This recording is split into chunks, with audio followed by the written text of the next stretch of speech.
Well, welcome back to another episode of Ask Eddie and Ann. Ann, how are you? I'm really well, thank you. You know, it's funny. I should never set up the lights on my end this way because it looks like I'm missing a tooth right there. Oh yeah, it does. That's weird. I'm not. I promise I'm not. It's just It's just it's the just the light is on the wrong side. I should know this by now professionally. The light should be on this side of me and not that side of me. But you know what? I don't really care. It's so freaking hot in my house right now that I'm going to be a puddle of goo by the time we finish this installment. But be that as it may, yeah, it's how was your amazing. week? How was your weekend? It was good. It was good. Yeah, I'm just kind of looking forward to Saturday. I'm gonna go see a couple of Norwegian noirs at the Roxy, so I'm super excited about that. Okay, very good. I'm still hoping to get out and see Oppenheimer. I still haven't seen that, but I have been watching a lot of stuff on television, and of course, we completed the Noir City Hollywood Film Festival. Although this time it was Noir City Santa Monica because we were at the Arrow Theater instead of the Egyptian Theater. But it was a great show. The audiences were terrific, and I met a lot of people there who watch us do this. Oh, cool. So I send you well wishes and fond regards from many of your fans Oh, thank you. in Southern California, and it was great fun. Great fun. Yeah, and this is gonna air on a Thursday, right? And then the next day is North City, Chicago. Whew. I got to start thinking about that. Yeah, you have to now. start thinking about North City, Chicago. Sorry. Yeah, but boy, I'm telling you, since this time we're doing mostly the same movies, just in different assortments, but they're all from 1948. I certainly should have my introductions. I always work at making them fresh, but I should definitely have them well in hand Yeah. for the rest of the way because we still have Chicago, Detroit, and DC Hmm. to go. So I'm Yeah. looking forward to all of that and seeing folks out there on the road. Yeah. It's gonna be hot in Chicago. It's there's yeah, I heard about this weird thing called global warming. I don't know. You heard about that? Yeah, did you see the fires up in Seems. Canada? Oh my gosh! And in It's horrible. Hawaii and everything, it's just yeah. And I can attest to the fact that it has been very very warm here the last few days as well. Anyway, I'm going to try to put that all out of my mind and just concentrate on discussing these fabulous questions that folks have sent in. So, shall we get You want to the? start? Okay. Let's get the show on the road. This is from Jeannin. I had I have two related questions. I see on the North City website that you have a list of all the films that have been shown over the years at North City SF, which is awesome. I'm wondering if there's a way to find out what movies were shown at the first North City. This is for selfish reasons. I'd like to see if I went to that. I know I made it to the second. Also, I have beautiful programs dating back to the 10th North City. I'm wondering when you first started distributing those spectacular programs. That's kind of funny. I can't remember if I went. Well, the first one was in 2003. The first one at the Castro Theater, when it was officially christened Noir City, was in 2003. All the movies were set in San Francisco. Here comes, is this Charlotte deciding to play a big Hi, role in Charlotte. tonight's episode? Hello. Wow, she's talkative too. How Yeah. about that? She wants to know Yeah. why we're not watching Perot. Oh, well, all right, because we're watching Maigret instead. Anyway, so that was 2003. All the movies were set in San Francisco. Um, I, I could try to recall the program off the top of my head. I don't think I'm going to be able to do that. I know we started with the Maltese Falcon and Dark Passage. That was the opening night show, and then we did. I remember the epic Lady from Shanghai with Woman on the Run. That was like the first public reappearance of Woman on the Run. Was the second night of that festival, and from then on, I can't remember anything. I know we closed with the Sniper in the lineup, and all of those. Well, I'll tell you what. Here's the good news. I have produced a book about the history of the Noir City Film Festival, specifically in San Francisco. that will be available at the next Noir City Festival in January. January 19th to the 28th, I think, are the dates at the Grand Lake Theater in Oakland. But the book is an entire history of the festival, those 20 years, and every single film we have shown is listed in that book, along with all the people who have attended, the stars, and the great audiences and everything. So that's kind of exciting. Oh, look at that. Not as exciting as this. Not as exciting as Charlotte, who is ready for her close-up, obviously, and has come sneaking in. Yep, there she is. There we go. That was good stuff. That's good TV. It's good TV. And the programs, we had programs for, they were not the spectacular programs, but I produced the original programs for festivals 1 through 5, or perhaps 1 through 6. They weren't the big that size. I should have one around here somewhere. That size that everybody's now familiar with. So the first ones were not like that, but starting with festival number 8, I produced the entirety of the program for festival number 8, but starting with number 9, Michael Cronenberg has done all of the programs, and they now have that very distinctive wraparound full color cover and all that. Oh my God, she's never been this participatory before. What's up? I don't know. She's been kind of clingy the past couple of weeks. I don't know what's going on. Okay, well, I'm upstairs, so there won't be any Tizzy visitations. So thank you, Jeannin, for asking that, but that's the answer. Okay, now I have number 2. Now Charlotte just wants to take over the whole thing. She's ready to take over. And this is from Andrew, who says, I imagine a lot of Noir Alley fans are wondering if and how the recent cutbacks and layoffs at TCM are affecting Noir Alley. You probably want to be careful and cautious about what you say, but would you address this? Well, I am less cautious about what I say. I was only cautious about what I said before because I didn't actually know what was going on. I can say this. Things have changed, and things will continue to change incrementally. You're going to see a few little differences here and there with Noir Alley. I don't think I want to say what it is because it's not coming for a while yet, several months.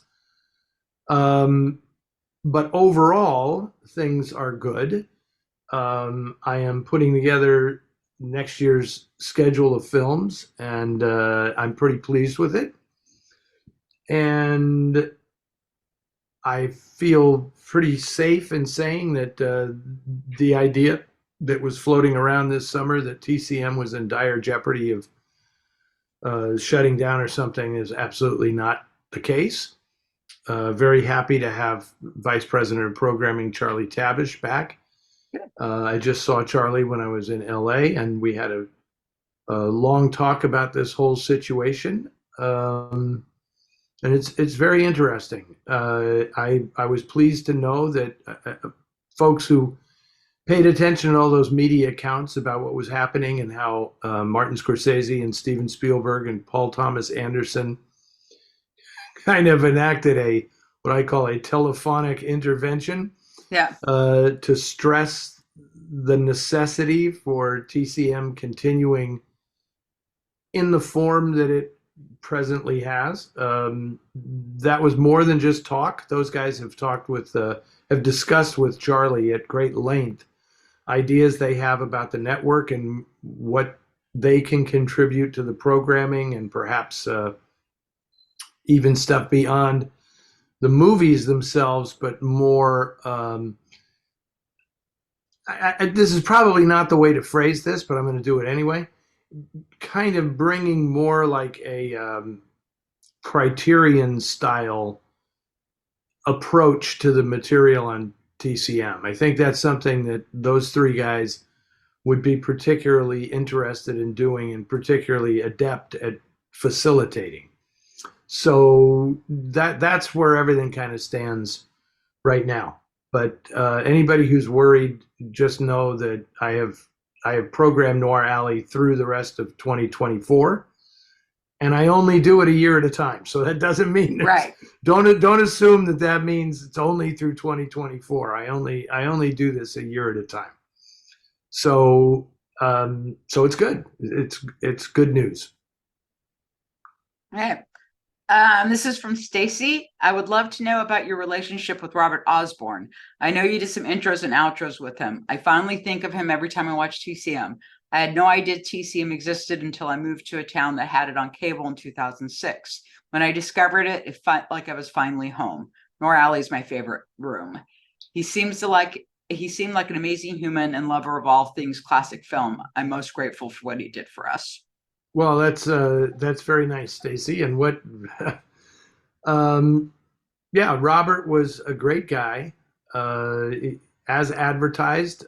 I never saw Robert in a bad moment.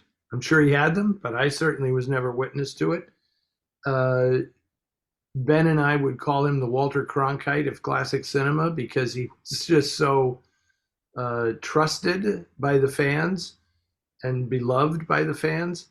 And I guess the only thing I would add is that I always love pointing out to people at TCM who are still there that I actually appeared with Robert at his own film festival, which he did every year in Athens, Georgia, as a charitable fundraiser for the University of Georgia and for their media and film department. And he invited me to come down there and introduce movies with him before I had done anything on TCM. So and quite honestly, I don't know how he knew about me in particularly, but the producer of that festival reached out to me and said Robert would really love it if you could come down and do this, and that's when I first met him and spent time with him, and he was as advertised. He was a complete professional on stage and backstage, but also just a really warm and gracious person when you were just hanging out with him. He's very old school, Yeah. very old school. So that's I have pictures of me with Robert up on the walls here in the office, but I'm not going to move the camera to show them. Okay, we have a question here from Kathleen. She says the estate of Raymond Chandler hired Scottish crime fiction writer Denise Mina to pen a new Philip Marlowe novel. The novel is called The Second Murderer, and it was released in August. Have you read it? And if so, what did you think? And who do you think, or no, I'm sorry. What do you think in general of the practice of having contemporary authors pen reboots based on other writers' classic detective characters? Are there any examples of this that you think are particularly well done or that you think egregiously miss the mark? Well, Kathleen, this is the book in question right here. So, The Second Murderer. I have read it, and I feel that Denise, who, full disclosure, is a friend of mine, I think that Denise did a better job than John Banville did with the one before this, the Black Eyed Blonde, the book that they turned into the movie Marlowe, the one with Liam Neeson. I much preferred Denise's take on Marlowe, and it's interesting because she really gets Chandler. She doesn't really try overly hard to work the similes the way Chandler would, but she understands what his priorities are as a writer. And so while the plot is pretty good, she's more interested in just the interactions with the characters and kind of capturing the different aspects of Los Angeles society at that time, which is interesting given that she's from Scotland. I mean, foreigners sometimes have a keener sense of American environments than we do, but they sometimes can go way wide of the mark. But by and large, I think Denise did a really good job with this. And the female characters obviously are very, very well drawn. And there are a number of them. There are more female characters in the book than there are male characters, which I can't say is to be expected. But I think that that was something that Denise wanted, uh, particularly to do with Marlowe, is make him interact with more and varied female characters, which are quite honestly, except for a few examples that I can remember, like Eileen Wade in The Long Goodbye, and Mrs. Grayle, and who is, well, no spoilers, in Farewell My Lovely. Chandler wasn't, you know, overly adept or overly interested in fully developed female characters, and so Denise kind of makes up for that here because she has a bunch of them, and it's they're really good. They're all very interesting. The book stuck with me much longer after I finished it than Banville's book did. And when I say Banville, I want to confuse people. That's his real name. Benjamin Black is the name under which he wrote The Black-Eyed Blonde. So it's my hope. I'm going to I'm going to contact the publisher and see if I can arrange to do an interview with Denise, maybe like this, to talk to her about how she approached writing this book and what was particularly interesting to her about tackling somebody else's creation. I will say this, however, maybe the publisher is watching. There were some egregious editing mistakes in the book, which is not all that uncommon today. Number one, obviously the book, the rights to Chandler's stuff now reside in the UK. It was Helga Green Literary Associates, and now it's all just copyright the estate of Raymond Chandler, which I think is still pretty much the same thing. And Denise obviously wrote this manuscript in her native, with the grammar and spelling and everything that she's familiar with in the UK. And I would have thought they would change that for the US release, because the book I'm showing you is from Mulholland Books. It's not from, I can't remember the publisher in the UK. And they didn't alter any of those spellings in the manuscript. So favorite and color and all that are with the OUR. Tires, the white wall tires play a big part in the book, and they're spelled TYRES. And a character goes to jail, JAOL, instead of GAOL instead of JAIL. Yes, I can spell. And then on some occasions I noticed where it looked like the manuscript had been edited, but it had been edited kind of sloppily because a stray word was still left in the sentence when obviously the sentence had been changed. So it was weird. None of this is Denise's fault. This is all copy editing problems by the American publisher, which I think is very sloppy, and that they should, if it goes to a second printing, they need to address that stuff. Okay, hold on. I got a call coming in. I have to cancel. Okay. Okay. But I do recommend the book. And this is from our friend Alan. Have either of you seen the new TV series Poker Face? It's not a whodunit, it's a how catch 'em. It's said it's an homage to Columbo series. Were you two fans of Columbo? It was Peter Falk. Why anyone's asking? Did you write this, Anne? Did you write this question in? I thought it was hilarious because we literally have chats about Columbo in the. Well, now wait a second. Wait a second. This is signed Alan from San Anselmo, California, and Alan has submitted many questions to us. So this is a ringer question because he must know that you're the world's biggest Columbo fan. So this just seems like a total setup to me. And was Peter Falk ever in a NOIR movie? So. Well, that I can address, but I'm going to let you take the lead on this one. Have you watched Poker Face? Oh yeah, yeah. Not only have I watched it, but Ted and I right now, when we get together on Saturdays, we're trading off 2 episodes of The Bear and 1 episode of Poker Face. Okay, I have not watched The Bear yet, but This- I have watched the first 3 episodes of Poker Face, yeah. and I have to say I greatly enjoy it. Oh yeah. And by the way, it gets like it starts to get better right on the 3rd one. I the first 2 I thought were okay. The first one to me like was way too much of an exposition dump. I found that conversation with her and the casino owner really awkward. I know exactly what you mean. I mean, the Yeah. first one was like a pilot thing where they Yeah. had to set up everything, and they had the advantage of having big guest star Adrian Yeah. Brody Yeah. and Benjamin Bratt, and she carries the whole thing.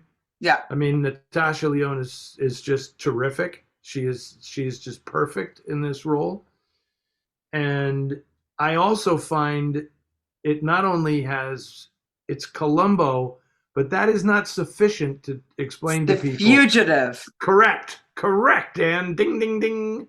It's Columbo crossed with The Fugitive.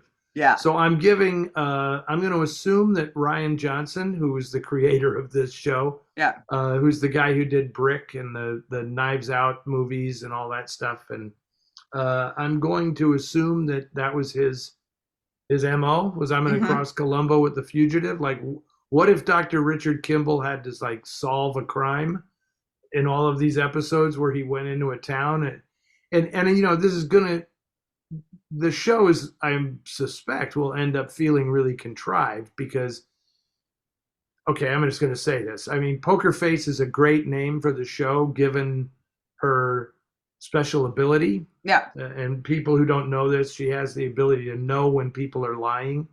That's her gift. So that she was using this to gamble and beat the house gambling, and then ran afoul of these guys who run the casino. But so Poker Face is great because she has to keep a poker face even though she knows who's guilty and whatever. But I would call it shit magnet. Yeah. Because every place she goes, somebody gets killed that she personally has a connection to.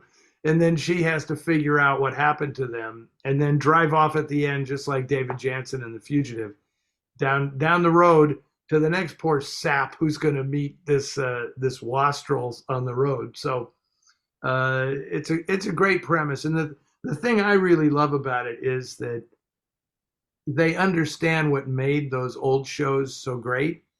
And so the each episode is so beautifully plotted. Yeah.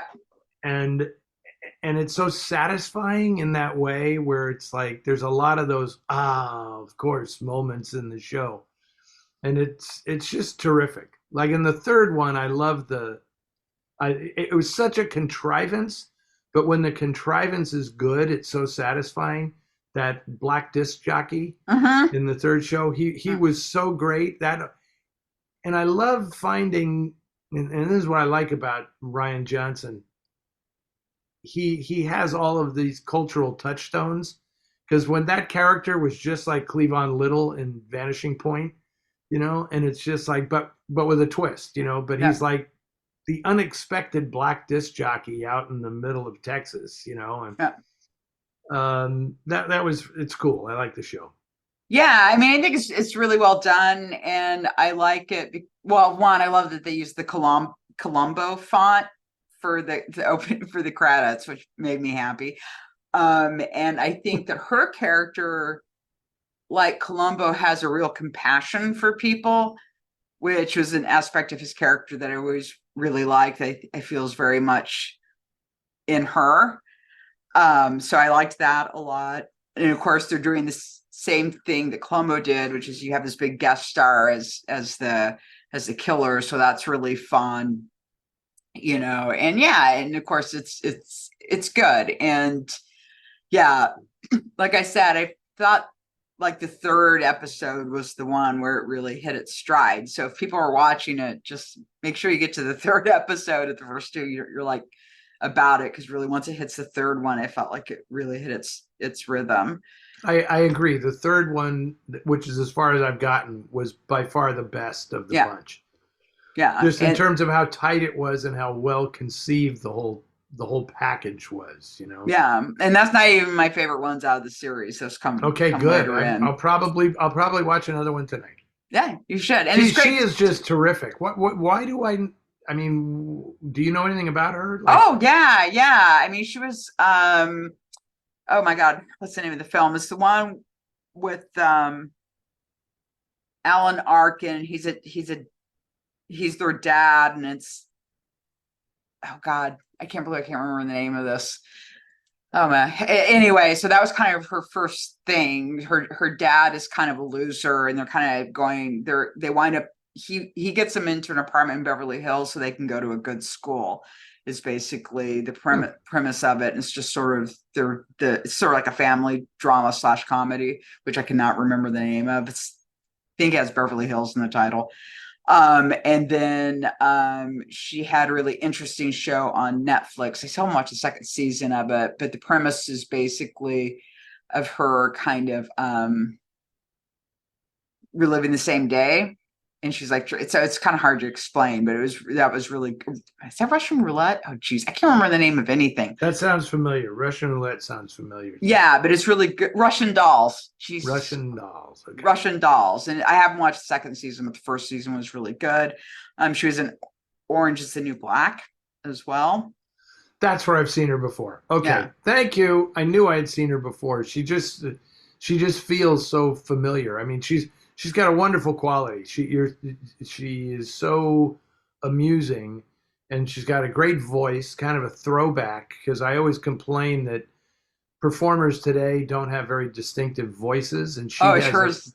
she has a voice that's kind of like a modern day Jean Arthur in kind of a way, and she's just funny. She's got great comic timing, but she's not striving to be funny. She's just playing a naturally funny character, and it's very very satisfying, I will say, Yeah. and I love the fact that each episode, just like The Fugitive, each episode is its own self-contained thing. Yeah. And I there is don't a I little, don't I don't know if you can. Do you think you can get the show if you don't watch the first episode? Because it is kind of yeah, weird. because actually I think you could start even with the second episode and be okay. I mean, the first You one is wouldn't you just wouldn't know why Benjamin Bratt is following her. Yeah. is following her, Would but be the only thing. Yeah. And oh yeah. And the final episode is sort of shifts into the the arcing story. So that one's heavy on the arcing good. story. That's all I was going to tell you. And also, you have to watch I have two favorites. One that is set where Nick Nolte plays a special effects artist who's sort of living off the grid, and I forgot. He's the guy who did Mad God. I don't know. He's a very famous special effects guy who's spent decades making a film called Mad God. Anyway, his shop did the Oh yeah, I know the fellow you mean. Yes. Yeah, and so his shop did the special effects. So it's like a bunch of stuff from his shop is in this guy's special effects shop. How cool. And it's also, the story's fantastic too, but Nick Nolte's just great in it. It's good to hear that he's back and around, you know. So good to see him in something. And oh God, he's still such a great actor. He's so incredible in it. And then also there's another one that's set. She's working at a dinner theater, and it's Ellen Barkin and Tim Meadows, and that's all I'm going to say about that one. Oh, wow. Those two are my favorites. But see, another thing I love about this show so far, and when you say, dinner theater, it's always interesting where they drop her. Because she's just like the fugitive. She's just driving around trying to avoid being apprehended by these people hunting her down. And so I shared on my Facebook page a really good video essay on YouTube. And I can't remember which guy it was, but it was about Poker Face, and the that is more than an homage to Columbo, but also he talked about the fact that you're seeing parts of America and lives that people are living in America that aren't on television anymore, because she is working at all these, Right. She's under the working. table jobs. So you're seeing Exactly. these lives that you just don't really see on TV anymore. I mean, that part of America is just not shown, which I thought was a really great point. Yeah, the second one was interesting. That was just roadside convenience stores. Yeah. I mean, that was it. It was Yeah. just and it was like a truck stop, and the whole thing took place in this tiny little stretch of road. And then the third one was Texas barbecue, Yeah. run by a mixed race couple, Yeah. and it was just terrific. And Yeah. yes, I completely agree. Yeah. They have a great premise for this show, and a great lead actress and great guest stars. So Mm-hmm. it's got Yeah. everything going for it. So Yeah. there you It's go. They should two have thumbs paid up. us. Should have paid us for this endorsement. I know. We'll send a bill to Peacock tomorrow. There you go. Okay. Victor would love to see The Enforcer, starring Humphrey Bogart, presented on Noir Alley sometime soon. Okay. I wonder about the film's backstory. What parts of this film really portrayed Murder Incorporated, if any? Um, okay, interesting tie-in. I wonder if you intended this, right? Yes, that's why I put the questions Okay, together in the so order yeah, that I because did. his reference to Murder Incorporated, of course, that's Peter Falk. Yep. Peter Falk. That I don't know if Murder Incorporated is really a film noir, but it is one of Peter Falk's earliest movies. In And fact, you may be about to say this very same thing, so you go, Anne. he was nominated for an Oscar for it. He was indeed nominated for an Oscar for it, but do you know what film it was that he turned down in order to make Murder Incorporated? No. A very famous noir film, perhaps the film that ushered in neo noir. He turned down the lead role in Blast of Silence, Oh, wow. which is, well, he was friends with Alan Barron, who wrote and directed Blast of Silence and ended up starring as Frankie Bono. But it was always his intention to have Peter Falk play the lead because they were classmates and good friends. And then at the last second, and Alan had the financing, and at the last second, Falk said, "I hate to do this to you, but I got this offer to make this Hollywood picture, and I can't turn it down." And he ended up getting nominated for an Oscar, and his career was underway. Uh, and then Alan Barron ended up playing the part himself, and Yeah. he's good. He's very Yeah. good in it. But that was kind of interesting. As for The Enforcer, it's a strange movie that it's so. I don't know what the deal is with that. That's a Warner Brothers produced film, yet it's not one that is readily available on TCM. There must be some kind of rights thing with that film. I'll check it out and see what the issue is.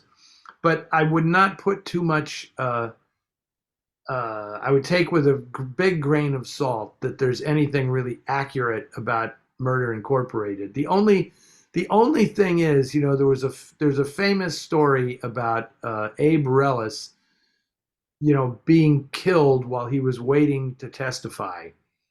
Gangster Abe Relis was killed, and a lot of suspicion about whether the police themselves were on the take and did it, or allowed people to come in and throw him out the window. But they allege that he jumped out this third story window or something before he was supposed to testify.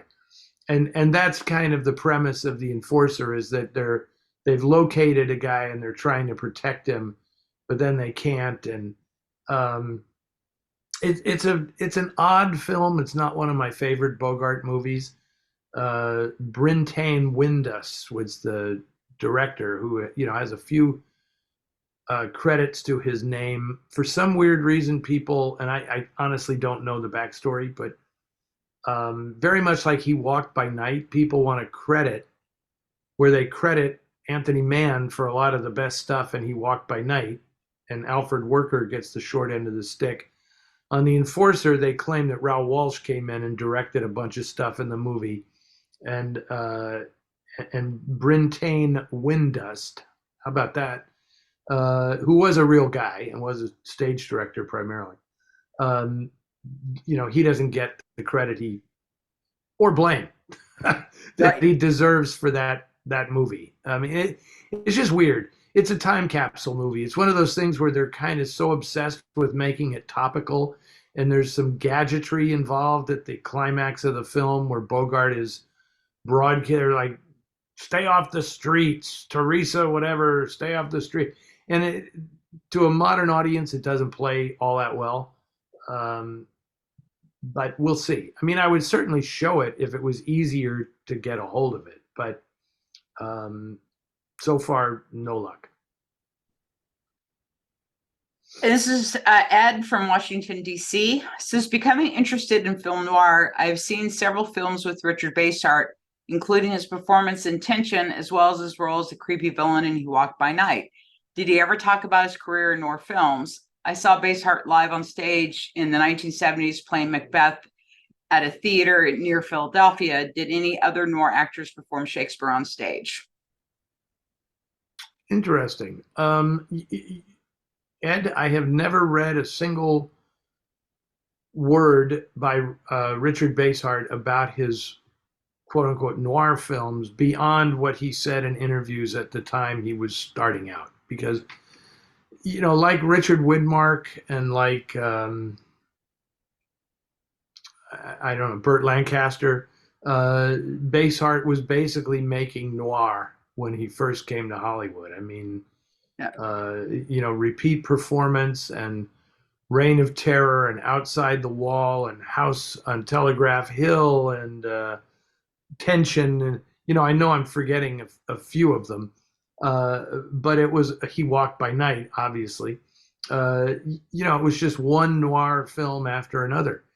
And I can tell you that a lot of these actors later in life thought it very ironic that they made so many of these movies early in their career and they thought they were kind of stuck. Yeah. And it's like, Robert Ryan always complained about that. They always give me these damn B pictures and I'm always playing the heavy. When am I going to get to play a leading man in a straight drama, And this was true of, I mean, you name it. Marie Windsor said this to me. Claire Trevor said this to me. Audrey Totter said this to me. And Basehart could certainly say it. Widmark complained vehemently that he did not want to keep playing those villainous characters in crime pictures. So it's interesting that all these years later, these are the films that they're kind of most known for. Yeah. I don't know if that's 100% true of Basehart because he did go to Europe. Yeah. He married Valentina Cortese, the actress that he met making House on Telegraph Hill, and then moved to Europe and made La Strada with Fellini and a number of other films in Europe before he came back to the United States after he and Cortese had separated. He came back to the States and completely picked up where he left off, but then he had his big hit TV series Voyage to the Bottom of the Sea on ABC, and that kind of set him up financially. And then I remember he was the voice of the what was it, the 1980 or 84 Olympics in Los Angeles. Richard Basehart was his voice that introduced the Olympics in the opening ceremonies. I think that was one of the last things he ever did. As for the Shakespeare, I really don't know. I mean, the thing that's tricky about that, Ed, is you say any other noir actors. Well, some of the people who you've seen in noir films who have also done Shakespeare would take great exception to being called noir actors, right? I mean, I just don't know. I know that like you're not going to. I remember Charles Laughton, who obviously has done his Shakespeare, saying that Robert Mitchum would have been, a fabulous Hamlet or a great Macbeth or something. And Mitchum said, I'm never going to do it. Never going to. It's just, he said, I would why? It's too much work. It's too hard. Yeah. I can make more money just being Robert Mitchum. So um, I wish I had a better answer for that, and I'll maybe some folks watching this will chime in. Yeah. But I'm not really all that sure about it, to be honest. Okay. And interestingly, because this is the first thing I thought of when I saw this question, is Richard Basehart is in an episode of Columbo. It's the one where Columbo goes to London, and Richard Basehart is performing in Macbeth. Yeah. And it's called Dagger of the Mind. All roads lead to Columbo. Yeah, and his wife is played by oh god, she was the first Avengers woman, the one before him, Emma Peel. Honor Blackman. Yeah.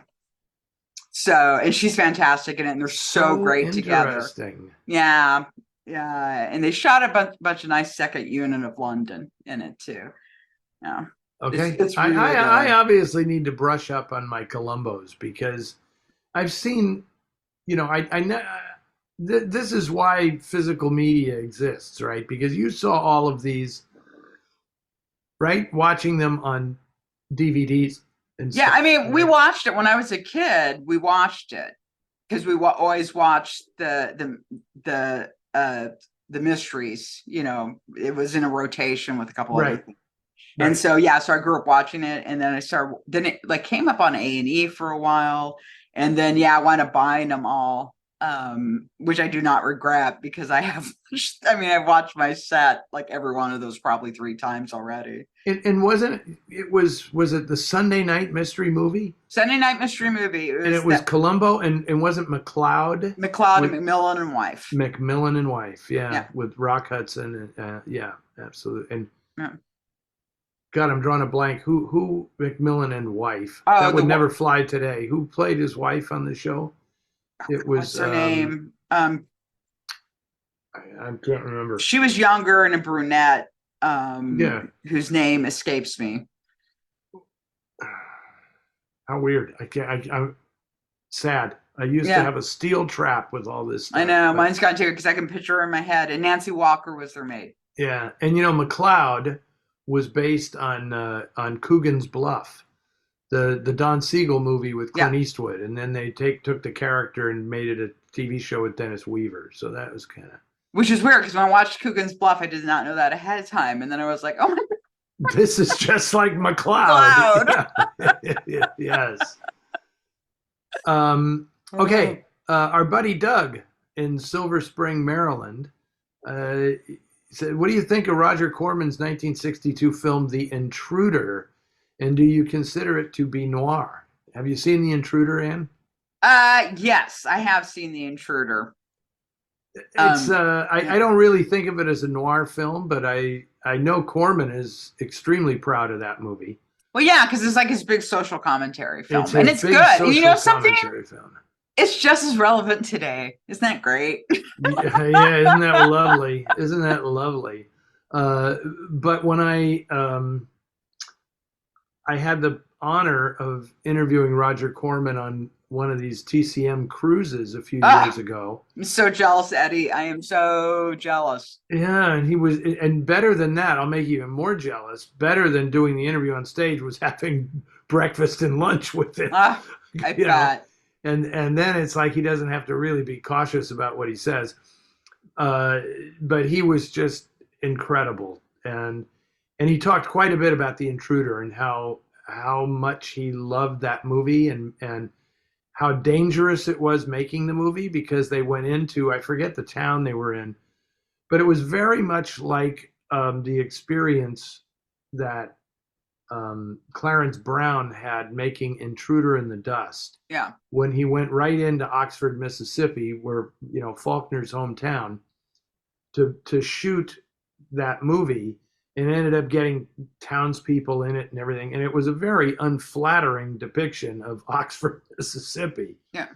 And Corman did the same thing with this small town somewhere in the South. And William Shatner has one of his best roles as Yeah. this rabble-rousing, incendiary guy who today would just run for office. He wouldn't, I mean, he Yeah. would, and he would probably be in Congress now. Um, but he's just, he doesn't really believe anything he's saying, but he knows exactly how to stir people up and amass power through playing on everyone's worst instincts and their most base instincts. And yeah, Corman was very happy about it, but it was like all of his skills as a low budget filmmaker shooting fast were utilized because he had to kind of get out of town fast when they figured out what was actually going on. Like that this guy is they're mocking us. They're not saying all this stuff like, yeah, right on. They're actually, the filmmakers are mocking those people. So interesting. Don't really consider it to be a film noir though. No, because to me, it's more like I said, it's like kind of a. I mean, it's a drama, but it's also like a social commentary picture too. It's Um, very similar in a way to A Face in the Crowd. yeah, You just kind of wonder, is this really? I mean, it feels at moments like it's a film noir, but it's just so much of an obvious message picture that yeah. that kind of throws the balance out of whack. William Shatner, actually, 2 episodes of Columbo, the original series and the revamped series. He's Okay. very good in both of them. It's Very funny good. that I only have memory of certain Columbo episodes. I remember, of course, the legendary Jack Cassidy episode, and I remember Which one? He was in 3. well, then it was just whatever the most famous one is. It's the one Spielberg directed, probably. Yeah. And then the Patrick McGowan one. I remember that. Now you're going to tell me he was in three. Plus a couple more in the revival series, and he also directed several episodes of Okay, Columbo, so see, including one that he was not in himself. I'm way behind, and you're just going to have to do your own spin-off thing here, where it's just all Columbo all the time. And you'll never have me on the show because I obviously don't know my Columbo history. Well, I'll have at all. Jonathan Marlowe on because we were Okay. texting. We were texting about Columbo the other day. All right, very good. And this is go ahead. Okay, go ahead. No, you go. Jeff from Montreal. I just saw a little YouTube video called 5 Directors You Probably Didn't Know Made Film Noir.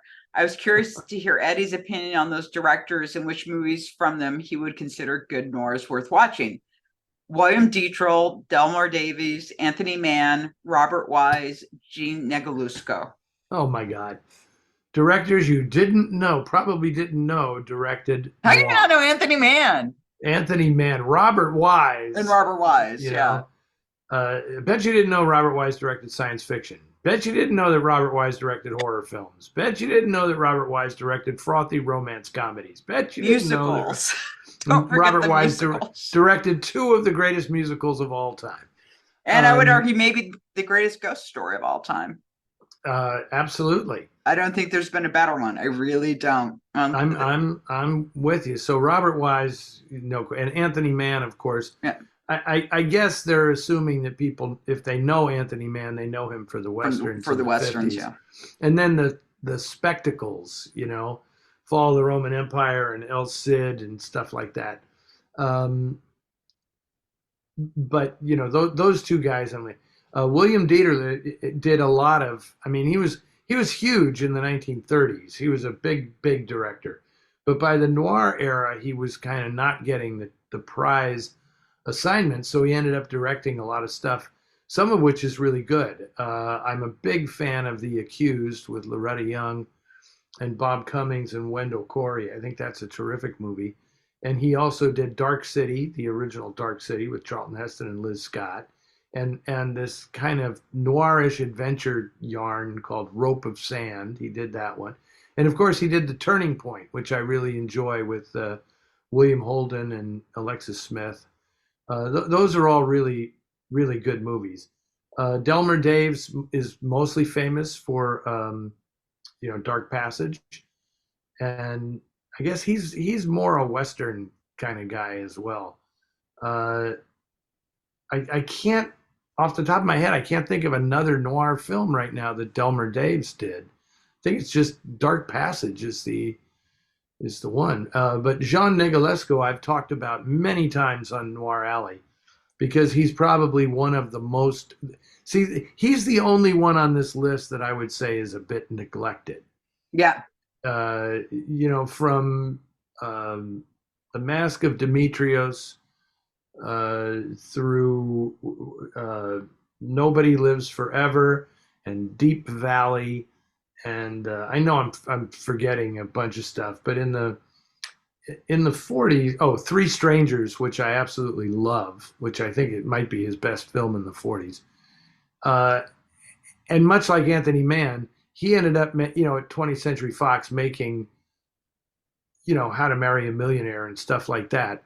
And the noir stuff tends to be overlooked, but he was such a stylist, right? Because he was an art director before he was a director. It's always interesting to me where directors come from. Like, Robert Wise was an editor. Negulesco was an art director. Delmer Daves was a writer. Uh, and William Dieterle was a theater guy. He had Yeah. a real strong theater background. Anthony Mann is just kind of a natural born storyteller. Yeah. He did a little bit of everything. He was an assistant to Selznick, and but then he one just natural born director. Yeah. No other way to put it. Yeah. And Robert Wise also worked with Val Lewton. Absolutely, yeah. No. Yep. So interesting. I don't think I'll check out that YouTube video, but interesting to know that people are doing stuff like that. It's like when I go on IMDb or something, I try to avoid looking at the right side of the screen because it's like lists of stuff and it always just kills me. It said, the 10 greatest crime writers of the 20th century or something. And I like look at this list and like Georges Simenon is not on the list. And I'm like, if you go to IMDb and click on or just type in Georges Simenon, I think over 400 movies have been based on his stories. Yeah. Or at least 300 and something. And I was checking. I think the only writer who has had more adaptations of his work is Stephen King. Yeah. Right. I was doing this because I got tired of guessing when I was introducing things to say probably the most adapted writer. Blah blah blah. Like Cornell Woolrich is like 341 Yeah. titles or something, and King is more. Stephen King is more, and Georges Simenon is right up there. Yeah. Then I thought that I was thinking like I bet a lot of Patricia Highsmith books have been adapted, and only 40 something. Yeah.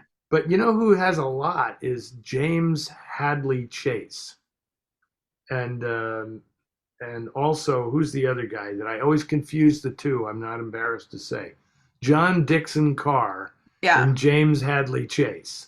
They've had a lot of movies made from their stuff as well. But It's funny though, because the suspense episodes based on John Dickinson Carr stories suck. They are like literally. There is one where in the big climactic scene, someone's jewelry has been stolen. So he's like, okay, I'm going to turn out the lights and I'm going to count to whatever, and then it needs to be returned. It's literally like you're just listening to somebody count. It's like, do you guys not know how radio works? Oh my God. Sorry. Okay. Okay. So you're going to do question 10? I think that's what we're on. Okay. From Kelly in Kansas. I was researching Alexis Smith films of the 40s and 50s for a little piece I'm writing. I was intrigued by the plot of Joe Pevney's Undercover Girl, 1950, because it centers on a policewoman working undercover, and I wondered how common or rare for films reflecting female cops or detectives were during that time.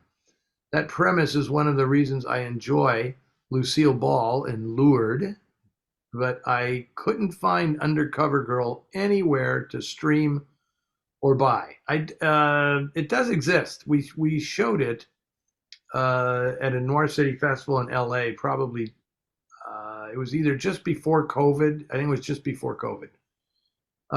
My question is twofold. How rare is this type of character in film noir?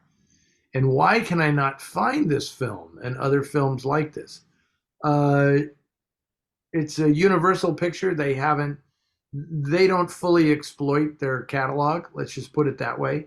Although I am pretty sure that Undercover Girl will probably make it to Kino or something, because Kino's putting out a lot of the as yet unearthed noir stuff, and very often they're bending the definition of noir dramatically to put stuff out in their noir collections.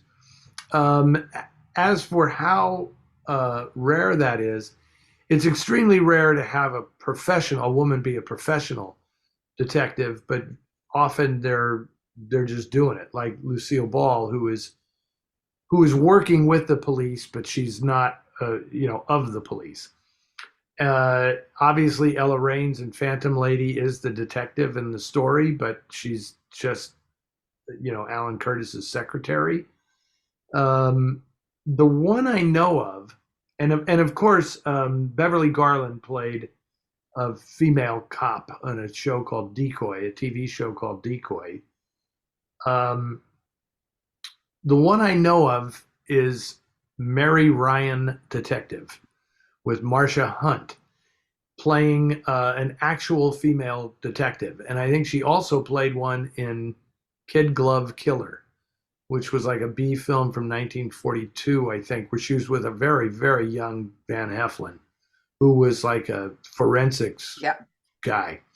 And so it's weird that Marcia played the female detective in two movies in the 40s. And that Mary Ryan movie is actually pretty fun. Yeah. And it's like a theft of clothing. Mm-hmm. And I always laughed because, of course, Marcia would be the detective because she was so stylish and well dressed. It was a crime to be stealing these clothes and all these furs and everything. And my understanding was that it was supposed to be a series of films. That the first one, it was intended to be like a whole, Mary Ryan does this, Mary Ryan does that, like Torchy Blaine or Maisie goes ringside Maisie. But it didn't happen. And then of course Marcia got blacklisted, and that was the end of that. So yeah, and also sorry. No, I'm no, I was gonna say there's also Border Town with Claire Trevor and Fred McMurray. Which is, oh my God, I love that movie. It's really fun. If people haven't seen it, hunt it down. It's really a good one. But it's just interesting. It's very strange really movie. Yeah. Yeah. It's almost too fun to be a film noir, it's kind of a send up of the whole thing. And it is. It really is. I mean, there's just this whole scene where she's like trying to get the attention of a guy. She's supposed to be honey trapping this guy in a bar. He's like completely ignoring her. It is so funny. It is pretty good. And Raymond Burr is in it too. That's the guy she serves. Yeah. Of course, no. Go. No, I was gonna say I was gonna make a joke about Raymond Burr not being attracted to her, but then yes. I thought better of it. But she made that movie right after winning the Oscar for Key Largo, and it was produced by her husband, because his idea was, now that you've won the Oscar and your popularity is probably as big as ever, he produced the movie so that they would have a profit participation in it and actually make some money. Yeah. Because I don't think Claire Trevor ever made a lot of money in her acting career. And so that was the plan behind that. I don't know if it was particularly successful, but it didn't really matter, because Milton Bren was a real estate guy who built like 3/4 of Orange County. And Yeah. So Claire was never hurting for money after she married Milton Bren. Yeah.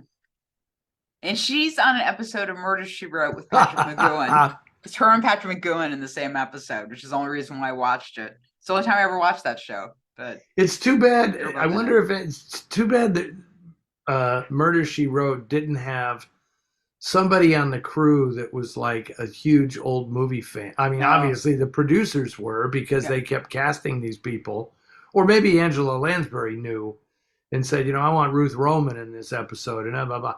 But it would have been what an opportunity to get to talk to all these people about their careers. Yeah. Just amazing. Okay. I think it's you reading the It's next me. one. Okay, this is from David. Was the movie Public Enemy recut? I asked because Jean Harlow's role is so short and feels like it was recut. I know that the Hays Code had just come out in effect, and that adds to my suspicion. Not that I'm aware of. Yeah. I know that there was stuff that they didn't shoot that they intended to do that they never shot, but as far as I know, it wasn't. I'm trying to remember. There was one fairly famous example of something that they were forced to cut out, but it wasn't Jean Harlow. It was just that there are a lot of interesting female roles in that movie, and she's just happens to be one of them. I think just because she hit really big not long after that, Yeah, would make people think like, wow, why was her role so small? But to my knowledge, it was not cut. I mean, the famous thing about that movie, of course, is that they switched roles. That Cagney wasn't playing Tom Powers in the original. yeah. When they started filming, he wasn't playing that character. But after they saw the rushes, they switched with what's his name, Eddie Woods or whatever his name is, that plays his buddy. And I think that's pretty gutsy when a star is born when they basically stop shooting and say, no, we're switching. This guy's going to play the character instead. Yeah. Plus, that film has like one of my all-time favorite endings. I love the final scene of that film. I was fantastic. Just like shocked. It was really well done. Yep. We won't discuss. I don't want to give it away, but spoil it for people who. But oh my god, it was really effective. Yep. Okay, here's another question from just Alan. So we don't know if this is Alan in Fairfax or wherever it was, but Anne and Eddie, how many emails do you get each day connected with movies? Is it overwhelming? You probably get most of them from me. yeah, no. I mean, the stuff that I typically get is just like either, it's more like people asking about setting something up with Eddie or things like that. I don't really get questions from people asking me like questions about film. Just about movies, yeah. Yeah, it's usually just related to when's the festival or something like that. I get a lot. Yeah. I mean, I don't really count, but I would just say that it's rare when I get emails that aren't about movies in some way, right? I mean, I get all kinds of solicitations, and because of mailing lists and things that I end up getting on. It's just I could probably spend 2 to 3 hours a day just going through my emails. So I see them all. I can't guarantee that I deal with them all immediately, which is a problem I have. But I'm going to say roughly I probably get realistically 25 or 30 emails a day about either something significant or somebody just asking.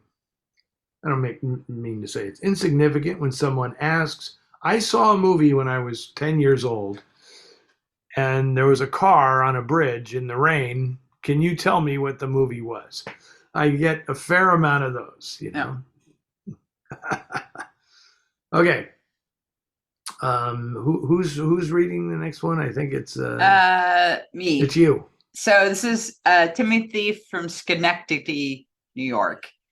Does Eddie or Anne have a favorite or memorable tagline associated with the noir film? I've been looking at, I'm certain if reading applies in this case, Cours Noirs by David Cohen. The entry for Pushover 1954 features an ad with a copy that reads, "You can have my money and me, just pull the trigger." Also, is Tizzy with an IE or Tizzy with a Y? Inquiring minds need to know. Okay, Timothy. It's Tizzy with a Y. And I also have that book that he's I do. referring I have to, it as well. which is a lot of fun to flip through.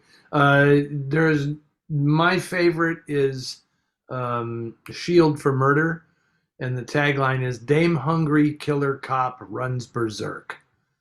That's it. Dame Hungry Killer Cop runs Runs berserk. berserk. I just because I didn't know you could run berserk, but it's not goes berserk, it's runs Runs berserk. berserk. And so, yes, some of these, we were just doing that whole festival at the Aero Theater in LA, and we, the staff at the American Cinematheque did a great job of finding trailers online that we showed as coming attractions during the festival. So it was some of them were really fantastic. I don't know if you've ever seen the trailer for The Big Clock, which is basically they're doing a radio show version of it, and the producer of the radio show and Ray Milland are doing this thing like they're creating a radio show, and then it shows these scenes from the movie. It was pretty cool. Uh, but it blows my mind how ungrammatical and illiterate so many of the taglines on these movies are. You could just, it seems like it was like that magnetic poetry thing where they Yeah. just like picked words and, From up there. gut punches you silly with savage fury of vengeance personified or something. It's like, what the hell does that all mean? But do you have a favorite one? No, but it's funny when you said about the trailers, because if you haven't seen it, it's on YouTube, but there's the trailer that they did for Mad Love, which is basically just Peter Lorre on the phone, like discussing the film. And like, so when they showed it at TCM, Bill Hader introduced the film, and he started talking about that trailer and imitating Lorre, but also saying that like every movie trailer should be that. It should just be like Peter Lorre on the phone explaining the movie to people. That sounds great. I'd watch that. Yeah. Me too. The Mm. what was the other one I was just thinking of? God, it just popped into my mind, and I just lost it. Maybe we should move on, but Okay. it'll come back to me. There was another one I was just thinking of that just cracked me up. Okay, can't remember. Moving on. Okay. So I left you the really so it's long me. one. It's me. Okay, left me the really long one from Dave in Pie Creek, Queensland. Wow, we're going way down under. Okay, noir or not is always fun, if only because it gives Eddie and Ann a chance to review the films in question. And that's what you think. After Eddie disagreed with my supposition that Rhonda Fleming was one of the rare second femme fatales in Out of the Past, though I realize that not everyone defines femme and homme fatales the same as I, essentially a character who uses sexual allure to try to manipulate a protagonist for a nefarious purpose. Therefore, I'd like to propose a new game, Femme Fatale or Not, and start off with a tough one, or maybe off the wall, or maybe an off the wall example. Okay, that I can see already looking at the title that this is not going to be a tough one for me. Yeah. Pitfall, 1948. Mona Stevens, played by Elizabeth Scott, is not a femme fatale in this film, but Sue Forbes, Jane Wyatt, is. From the moment she puts his breakfast down to the keep him dangling ending, she is clearly using her sex and dominant personality to control Dick Powell, whose feelings of being trapped in her web leads to his doom. as you don't want two-part questions, I'll stop here and see what you and Ann think about the concept and my interpretation of Jane Wyatt's character. I haven't read the novel, but I think de Toth may have pulled off a neat upending of noir conventions here. Okay. Uh, First off, because I've made this point in print, I will say that I absolutely do not think of Mona Stevens in Pitfall as a femme fatale. She is, in some ways, the antithesis of the femme fatale, because there's actually a scene where she says, I could be mean, I could be nasty, but I'm going to let you off easy, which is exactly what she does. It's only circumstance that leads to things going wrong. Now, as for Jane Wyatt being the femme fatale, Anne, what do you think about this interpretation? I disagree with it strongly. I think that Dick Powell is I guess the homme fatale in this, in the sense that he sort of seduces, Liz Scott's character and lies to her and manipulates her for, his own gain. Basically, it's just that it's sex, not, money or anything. So I would put him in that role. And I don't know. I don't have really I felt like the thing at the end was like, I think he really, really screwed up and put his family in danger, and she has the right to just be like, decide what she wants to do about that. Yeah. I mean, because, it's okay, you're bored with wives, so you cheat on your wife. Yeah. Yeah, I think it's a stretch to consider her a femme fatale. Yeah.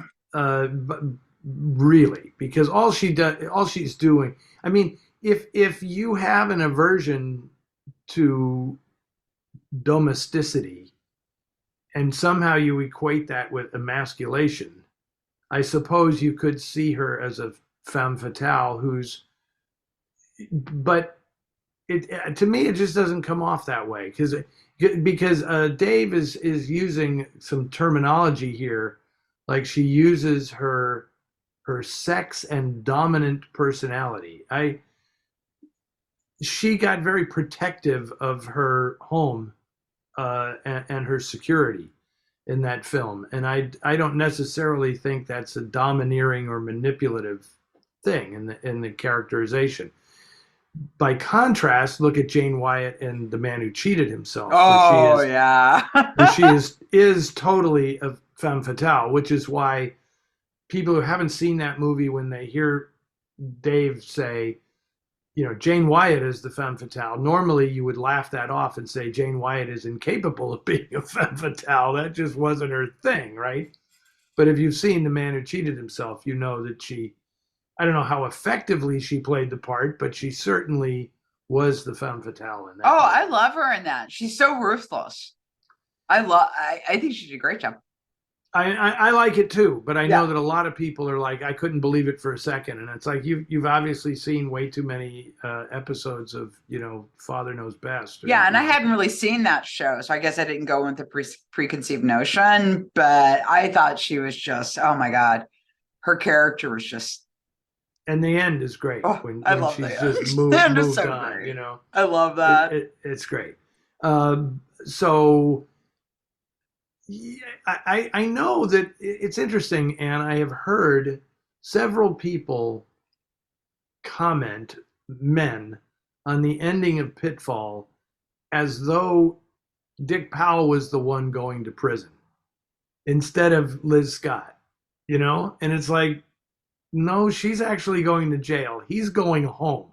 Yeah. He's going home, and he gets his job back, and he will continue to do whatever it is that he wants to do. It's not like he's being punished, right? No, it's not. And it's also like, yes, he's being forced to live up to his he's being forced to live up to his responsibilities as a man. You're married, and you have a kid, you have obligations. Because you know something, I can guarantee you, if she was the one that ran off and had an affair with somebody, Yeah, yeah. people wouldn't be like, well, you know, she's enslaved by being dumb, when she really is. I mean, she's really, I mean, women are the ones that are enslaved by domesticity. But she seems to be in that film. She seems Yeah, to be, she's okay. She's yeah, okay with it. She likes her life, yeah, and he doesn't. He yeah. doesn't. He get, he's, but it's all about his self-image. It's not really much more than that. But I mean, so Dave, we're split. We are in complete agreement that Liz Scott is not a femme fatale in that movie. Yeah. But I am. It's a bridge too far for me to make out Jane Wyatt Oh, as you know, and the last time someone talked about an homme stupide, homme that would be Dick stupide. Powell in this movie. Yeah, he is an homme stupide. Yeah, exactly, exactly. Uh, but I love Pitfall. I love Pitfall.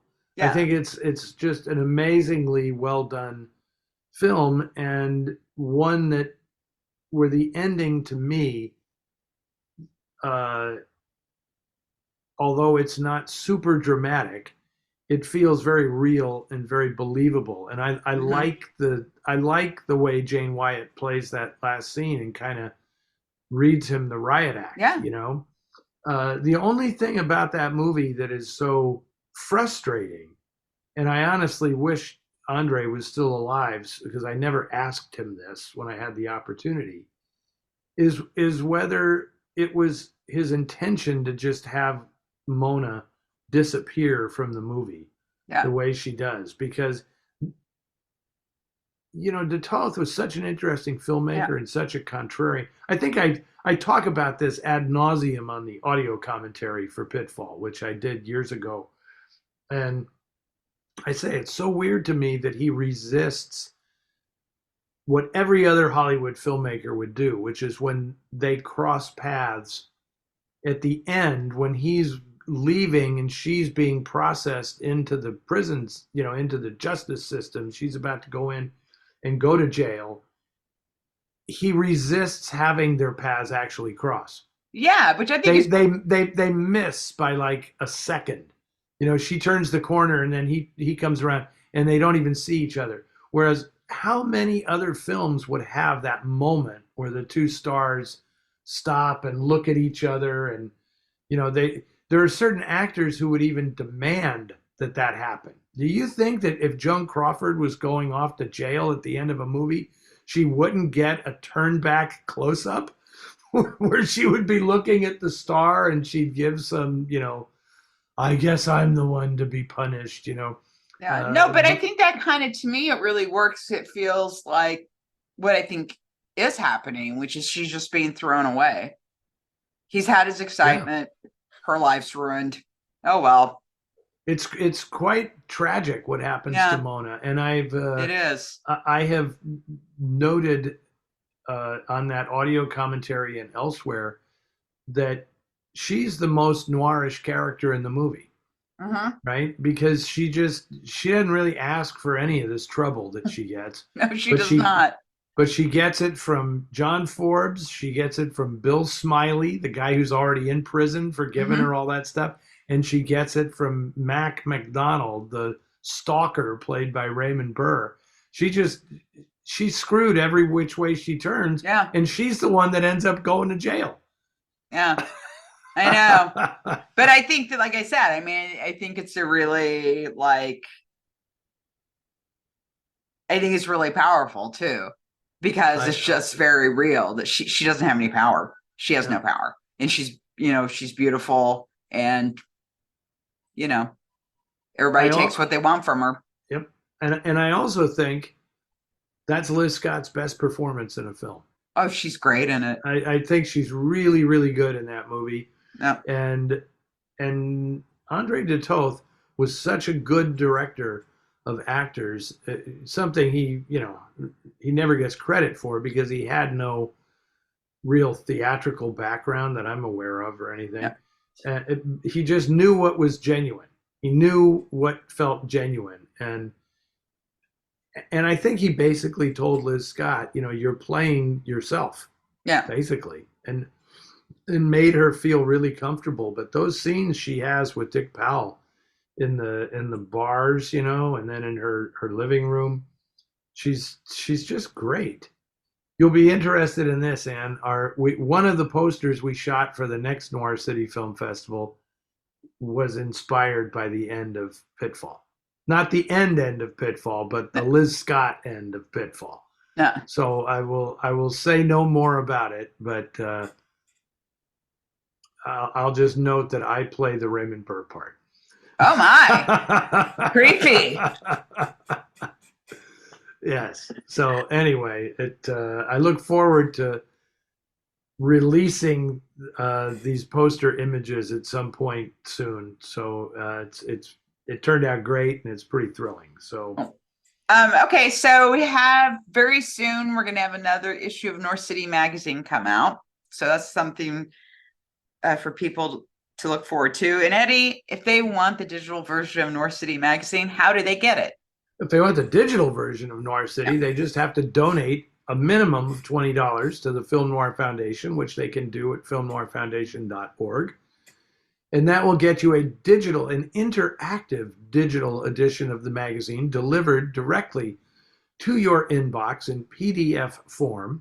But it has all kinds of embedded links to the films themselves, to clips and all this kind of stuff. And so there's like bonus material you get in the digital edition. And then a couple of weeks after the digital edition comes out, you can buy it on Amazon in a print edition. But I know a lot of people do both, which I greatly appreciate. Those of you who just buy the print edition, be aware that 14 of your $15 is going to Amazon, not to the Film Noir Foundation.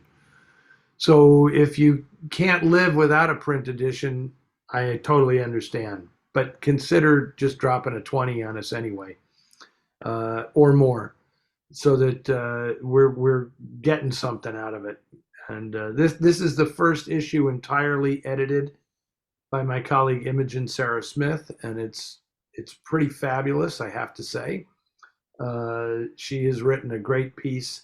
It's the true crime issue, so it's all about, obviously we're relating the original noir era to today because of the abundance of true crime stories in all media today.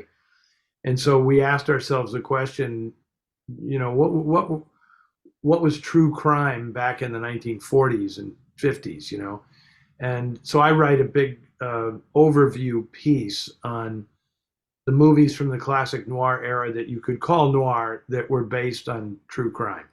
And that also gets into explaining how Hollywood handled it, whereas you couldn't base a movie on an actual criminal and call him by name in the film, him or her by name in the film.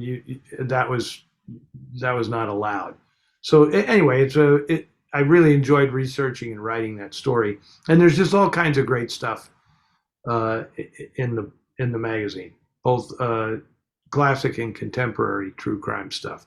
But you know what I mean by contemporary. I don't mean Yeah. today. I mean, from the like mid 60s on.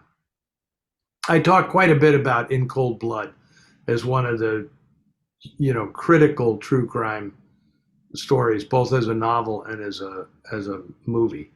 That's kind of where I end my piece. So anyway, very there you cool. go. And so let's see. So like I said, Chicago is starting North City, Chicago is starting tomorrow, the day after this broadcast. And when's Detroit? Detroit is, I think, the 21st of September. It's either the 21st or 22nd.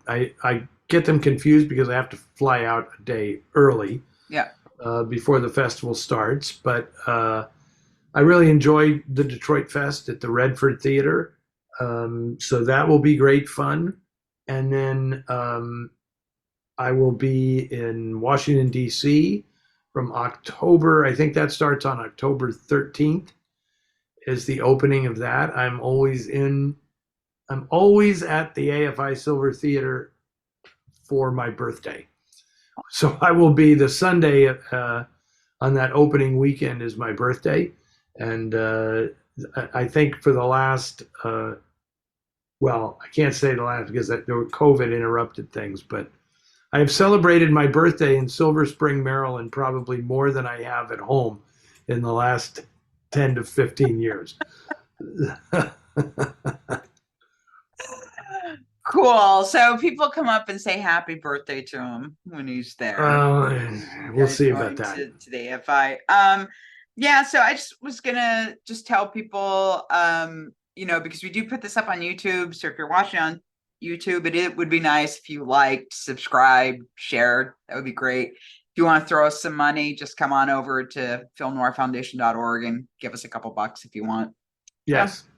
So, that's it. Yes. I'm hesitant to ask for money because I've been watching this documentary series called Telemarketers. Yeah. And it's horrifying. Right. And so yeah. Yeah, That's we will not call you at home, we promise. No, we will not. Well, I call you at home every Saturday night at 9 o'clock Pacific time. I'll call you at home. But I won't ask you for money, I promise. So anyway, so that was good. That was a good one. I love the fact that I had Denise's book like right at hand there. That for was that perfect. question. Yeah. That was pretty good. It was a fun read. Yeah. So that wraps us up for this time. I don't know when we're going to be appearing next. One of these days, I know I'm going to end up doing one. Well, I did one from Palm Springs one time, but maybe. Yeah. And you did one from Seattle. And I did one from Seattle. You were in Queen Anne. I remember that. Yeah. Yeah. So we'll see where in the world is Eddie next, Okay, so it seems Charlotte has settled down. Yes. I can hear Tizzy off in the distance crying for her dinner, so I better go. You gotta go take care of that. Yeah. Indeed. And so Anne, it was great to talk to you again after a little hiatus there. So yeah, it was good. I'm glad. Yeah, so we'll figure out when we're gonna shoot the next one, and we'll see you all soon. Very good. Bye, everybody. Bye.